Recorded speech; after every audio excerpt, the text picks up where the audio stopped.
What's up you guys, this is Sylvia at MyStyle5, the one place on YouTube where you can find 5 nuggets of style-defining inspiration with each and every video. And today's episode is going to be geared at you beauty lovers, you beauty fanatics. And we are going to be discussing about how you can find the perfect mascara for your individual preferences and needs. And I thought about doing this video after writing this week's blog entry on mystyle5.com. If you haven't gone there, if you haven't read the blog post yet, do so after you watch this video. And I was telling you guys about the 5 makeup products that every beginner needs to have in their makeup bag. And of course, one of the most important ones is mascara. Now, I know a lot of women who don't wear much besides foundation and mascara, but a lot of them are also complaining that they can't find one product that actually suits their needs and that makes them 100% happy. So let's see if I can help you with that today. Now, my very first tip when it comes to choosing the perfect mascara for you is to have a really good look at your eyes and eyelashes. Have a really good look at the shape of your eyes, at the placement of your eyes, the distance between them, and think about the overall effect that you want to get. Do you want your eyes to look bigger and brighter and more luminous, more awake? Do you want them to look younger? Do you want to have a slightly lifted effect? Do you want your eyes to have that sultry and mysterious look and be framed by a really rich fringe of dark eyelashes? Because depending on the answer to these questions, you will need a different kind of mascara. And the same goes for your eyelashes. You need to see if your eyelashes are maybe very long and you're happy with that, but they don't hold a curl for anything, or maybe they are a bit sparse. Or perhaps you have very voluminous and bushy eyelashes, but they're not so long. Again, depending on this, you will need a different type of mascara. And another thing I really encourage you to consider is whether you are wearing contact lens on a daily basis. Because let's say you want a mascara that does everything for you. You want one that curls your eyelashes and that makes them richer and that makes them look longer, which is great, but the only thing to consider is that these mascaras are often harsher and more irritating to the lash line and to the eyes. And if you are already wearing contact lens, then they might become a problem. So you might want to steer clear of these 3-in-1 or 4-in-1 or a gazillion-in-1 mascaras and just go for one that does what you need the most, be it lengthening or volumizing or curling. My second tip is to think about your needs and your daily lifestyle. Are you planning on wearing your mascara mostly to work, where you will need a long wear mascara that holds at least 8 hours, but that also looks clean and polished and professional and a bit more natural? Or are you planning on wearing your mascara, let's say, for partying, where it will need to withstand hours and hours of dancing and still give you that very dramatic and glamorous look? Or maybe you live in a very humid area like we do here in Amsterdam, where it rains almost daily, and then you will definitely want to look into a waterproof mascara. I think it's very important to think about these things beforehand, because then you can decide if you need a water-soluble mascara or do you need a waterproof one. Do you need one that is very daytime appropriate or one that is perfect for nighttime clubbing? And you don't really want to mix those two, because otherwise you will just end up not using your new product and it will just end up drying on the bottom of your makeup drawer, and you don't really want that. And now, a pro tip. If you do go for a waterproof mascara, keep in mind that they can be a bit harder to remove, so you will need to purchase an oil or a cream-based eye makeup remover so as to not irritate the skin around your eyes. And second of all, note that they clump and they dry a lot faster than most mascaras. So just keep that in mind in case it's a deterrent for you. My number 3 tip is don't be a stickler for black. Now, I know most mascaras come in black and they are great for a good chunk of the population. But if you are naturally blonde or naturally ginger, or you just have very light colored hair like a light brown, then I would suggest that you also look into brown mascaras. They will look 1,000 times better during the daytime and they will still contour your eyes, they will still enhance your features, but without looking too harsh. And of course, for nighttime you can go as dramatic as you want, rock it out girls.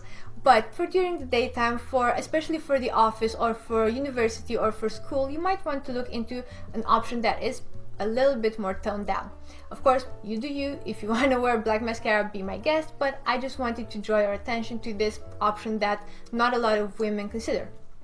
And also, if you want to do a bit more of a fun look, then why not look into colorful mascaras? So let's say it's summertime, it's really warm outside, you want to experiment with the fun new look. Why not go with a fuchsia mascara or an indigo mascara, or you can even go with an ultraviolet mascara because you know it's the color of the year according to Pantone. And I think it looks amazing, especially on green eyes. Purple and green eyes, match made in heaven. And this is, I think, a great way to ease yourselves into one of the biggest summer 2018 trends, which are neon colors. Now, they're not my favorite, they're not the easiest to wear, but when it comes to your eye look, you have a little bit of leeway to play with there. And saving the two best tips for last, you need to consider the brush shape and the formula.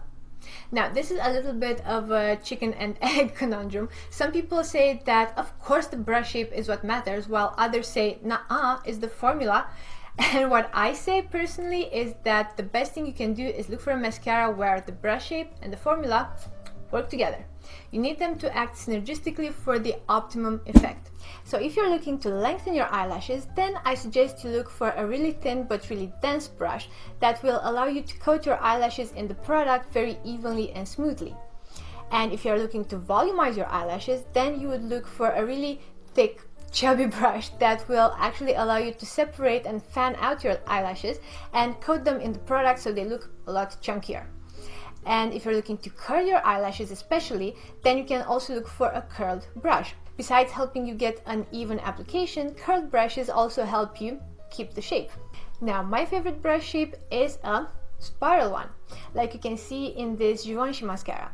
And it's because it hits the eyelashes in 3 different points and allows you to coat each and every one individually at the same time, giving them extreme volume. This is really the best mascara I've ever had. I'm super happy with it. It volumizes, it curls, it lengthens, and it's also waterproof. Yes, it does dry very fast, so you need to also work fast when you apply it, but I am super happy with the result it gives me, and it's also the mascara I wore on my wedding day, so I think that says it all. Now for another pro tip. When you are applying your mascara, regardless of the brush shape or size, you need to do the little zigzag. You need to wiggle the wand back and forth, so then you offer your eyelashes the best coating, the best application, and the best separation. I cannot tell you how many times I see women applying mascara just to the top portion of their eyelashes, and then the base looks really thin and really sparse and really lacking, and it looks like the eyelashes were just plunked in there, and it's not a good look. So from the root to the top, wiggle, wiggle, wiggle. Now, last but not least, the formula.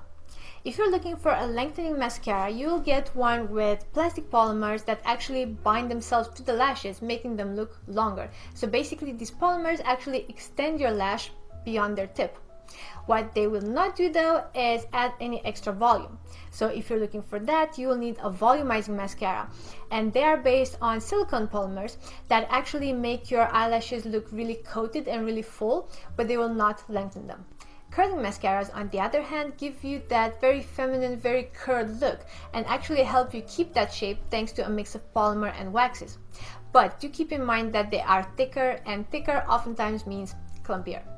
And if you want to avoid any sort of clumps or any sort of lashes sticking together, then you will need to look for a non-clump mascara, which also has glycerin to really help it glide. So this was today's video. I really hope that you enjoyed it and that you found it useful, and I hope that it will help you with your next mascara purchase. And now I also want to hear from you guys. I'm curious to know if you have any tips on figuring out which mascara is right for you, if you have any hacks on testing out the mascara and knowing if it's the right one for you before you actually spend your money and bring it home with you.